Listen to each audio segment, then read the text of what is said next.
Hello, today we are going to demonstrate how the connection between your Koha instance and your CORAL instance connect and show you what's available in your print collection in Koha along with your electronic resource that's been created in the resource module in CORAL. First, let's talk about your CORAL resource. In CORAL, you are going to create a resource record for your product, whether it's a database, whether it's a subscription for an active journal that you have, or a product that you want to keep track of. This is where we'll be able to see the product details, the order information, acquisitions information, and access.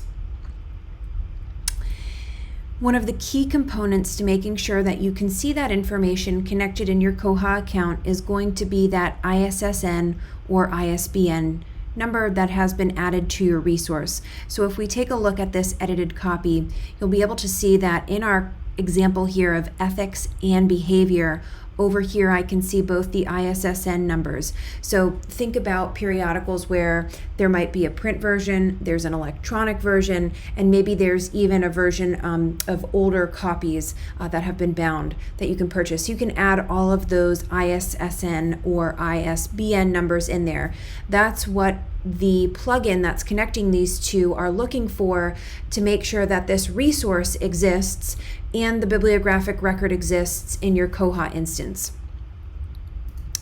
Now, the connection that happens between the two, one thing that we want to keep an eye on, is in this example here, you'll notice there's a resource URL. Now, in my example for ethics and behavior, I have it connected directly to EBSCO Publishing, so I can get this through my EDS resource. If this is a local resource and you have a unique URL, you can use that. This is what Koha will send you out to when you view that record. So I have two examples here that I've pulled up for you. The first one is going to be that ethics and behavior, which again is connected to a large publisher. And then we're going to take a look at Journal of Machine Learning, which is something that will connect out just to a local website where you can access archive information. Now let's take a look at Koha. So in this example here, we're looking at the Journal of Machine Learning Research. So in this record in Koha, of course, we can see our subjects, the type of journal it is. I can see additional formats. I can see my holdings here. And then if we look down below, I can see my description, holdings, if it was connected to any acquisitions. The last tab you'll now see is the CORAL tab. That CORAL tab is going to show me the information from the CORAL resource. So that subscription that we were just looking at. Here I can now see the Journal of Machine Learning. I can see the status, the resource type, the resource format, and then any of those identifiers. So you'll notice here that my identifier in that resource record is also what's it's identifying in the MARC record above. You can see that ISSN up there.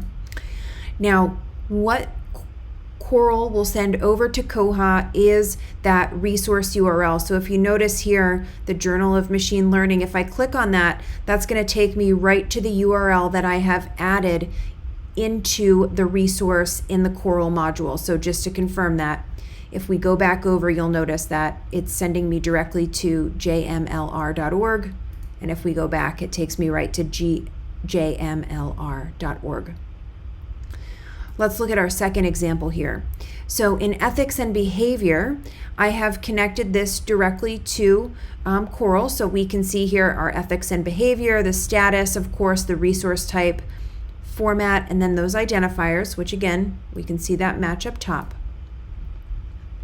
When I click on ethics and behavior, that's going to take me right to the resource in EBSCO. Of course, if I had single sign-on or LDAP or Active Directory or some type of authentication, I could authenticate right into EBSCO, and that would take me directly to the resource that I was looking at. And if we come over to the resource here in CORAL, you'll notice again that resource URL takes me directly to that particular journal in EBSCO's subscription that I have for my library. So what this is doing is giving you a really nice way to look at the connection between your Koha instance and your CORAL resource in the system, so you can easily jump back and forth.